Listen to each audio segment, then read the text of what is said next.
Hello दोस्तों, नमस्कार। दीप classes bye Amandeep में एक बार फिर आप सभी का स्वागत है। और इस बार मैं आप सभी के लिए लेकर आया हूँ संविधान सभा से जुड़े और संविधान निर्माण से जुड़ी हुई कुछ महत्वपूर्ण बातें जो आपके लिए बहुत कार्यकारी सिद्ध होने वाली है।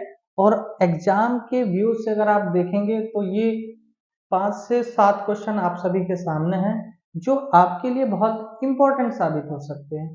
यानी कि UP police, Delhi police, SSC, railway, other बहुत सारे कॉम्पिटिटिव एग्जाम्स है जिसमें कहीं ना कहीं ये 5 से 6 क्वेश्चन हर एग्जाम में आपके लिए आए हुए हैं। तो आज मैंने उन्हीं से रिलेटेड कुछ महत्वपूर्ण क्वेश्चनों पे विचार किया है और आप सभी के लिए कोशिश की है कि मैं आपके लिए कुछ ना कुछ अच्छी चीजें डेली लेकर आऊं जो समय भी कम ले और आपके लिए जल्दी याद होने वाली हो। तो दोस्तों, बात करते हैं आज पॉलिटी की जो पहली क्लास है उसमें आपका पहला टॉपिक है संविधान का निर्माण यानी कि formation of the constitution. Constitution वो चीज है जो हमें देश में रहने के लिए, देश में जिंदा रखने के लिए एक अमृत का काम करती है, क्योंकि देश संविधान से चलता है और संविधान से जुड़ी हुई चीजें ही हम लोगों को अपने जीवन में माननी चाहिए। और आज तक जो भारत की कानून व्यवस्था है वो भी संविधान के अनुसार ही भारत में जो है जुड़ी हुई है। भारत की जो सरकार है, भारत की जो जनता है और बहुत सारी जितनी भी भारत की चीजें हैं वो भारत के संविधान से कहीं ना कहीं जुड़ी हुई है। यानी कि अगर देश की बात आएगी तो संविधान सबसे पहली कड़ी होगी।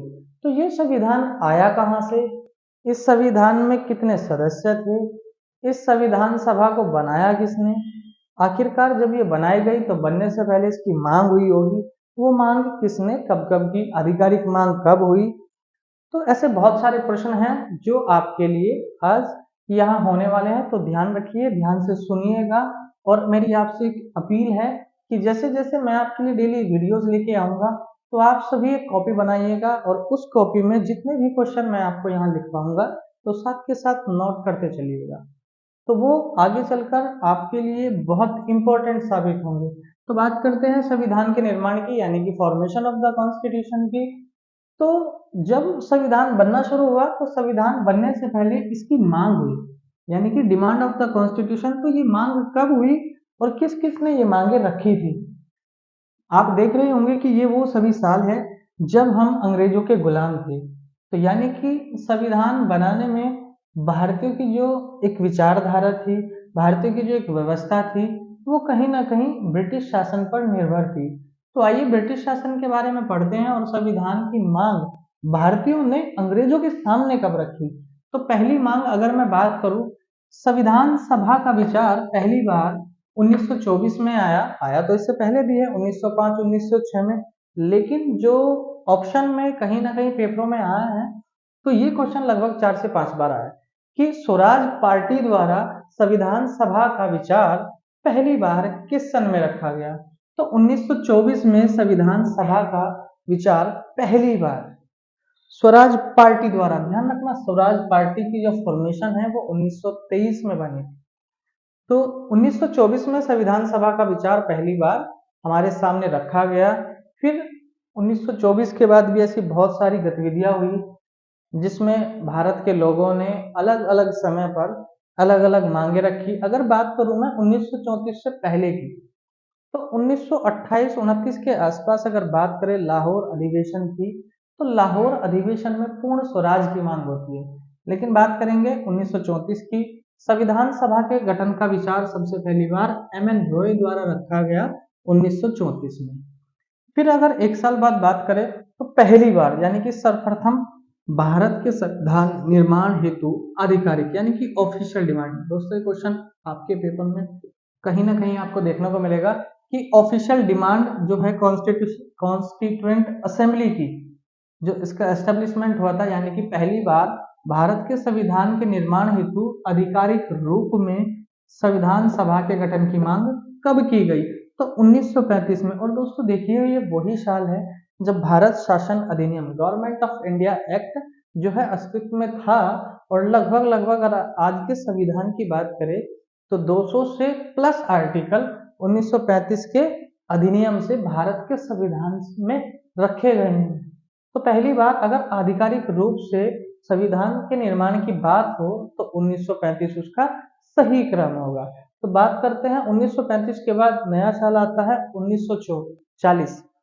तो 1940 में अगस्त प्रपोजल यानी कि अगस्त प्रस्ताव आता है, और इस समय जो यहाँ एक तरीके से अंग्रेजी हुकूमत के जो राजा थे यहाँ भारत में, अगर जैसे यहाँ गवर्नर जनरल हुए, वायसरॉय हुए, बहुत सारे ऐसे पद थे जिन पे लगभग लगभग उस समय जो ब्रिटिश ईस्ट इंडिया कंपनी थी, या जो ब्रिटेन की जो राज्य व्यवस्था का, ब्रिटेन की जो रानी थी, ब्रिटेन का जो कब्जा भारत के ऊपर था, वो किसी न किसी व्यक्ति के हाथ में संकुचित था। तो लॉर्ड लिनलिथगो के नाम से एक बंदा था यहाँ। तो 1940 में अगस्त प्रपोजल को जो है इसी में सबसे पहले सैद्धांतिक रूप से स्वीकारा गया था। यानी कि अगर संविधान के निर्माण की बात करें तो सबसे पहले अंग्रेजों ने अगर कहीं ना कहीं संविधान को स्वीकार करने की बात कही थी तो वो अगस्त प्रस्ताव था। और सबसे पहली बात ध्यान रखना, ब्रिटिश सरकार द्वारा अपनाया गया संविधान सभा या संविधान के निर्माण की बात अगर कहीं रखी गई तो 1940 में अगस्त प्रस्ताव, इसे इंग्लिश में बोलते हैं अगस्त प्रपोजल या अगस्त ऑफर के नाम से भी आता है ये अगस्त प्रपोजल। तो फिर जस्ट 2 साल बाद क्रिप्स मिशन के नाम से यहाँ आता है। तो उस समय भारत में जो है ये वही दौर है जब वर्ल्ड वॉर यानी कि द्वितीय विश्व युद्ध चला हुआ था। तो इसमें अंग्रेजों ने कुछ भारतीयों के सामने मांग रखी थी जो भारत के लोगों द्वारा इसे अस्वीकार किया था, यानी कि क्रिप्स मिशन को भी रिजेक्ट कर दिया था।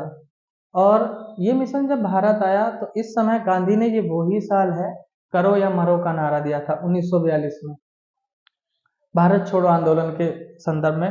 तो ये साल यानी कि 1942 क्रिप्स के प्रस्ताव को खारिज कर दिया गया। और फिर 4 साल बाद कैबिनेट मिशन योजना यानी कि कैबिनेट मिशन प्लान इंडिया आता है। और ये पहली बार भारत में जितने भी राजनीतिक दल थे उन सभी दलों द्वारा ये स्वीकार किया गया था।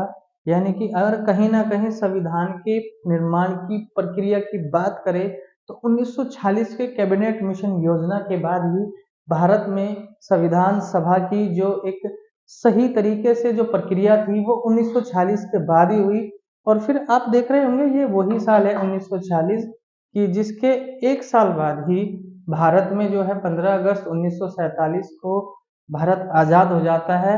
और भारत से ही भारत और पाकिस्तान नाम के 2 राष्ट्र अलग अलग, यानी कि भारत अलग हो जाता है और भारत में से ही कुछ हिस्सा पाकिस्तान नाम से अलग हो जाता है। तो दोस्तों ये आपके लिए कुछ महत्वपूर्ण चीजें थी। मुझे आशा है, विश्वास है कि आप सभी को ये अच्छी लगी होगी। कोशिश करेंगे कि अगली वीडियो बड़ी हो और उसमें आपको बहुत सारी चीजें मैं समझाने का प्रयास करूंगा।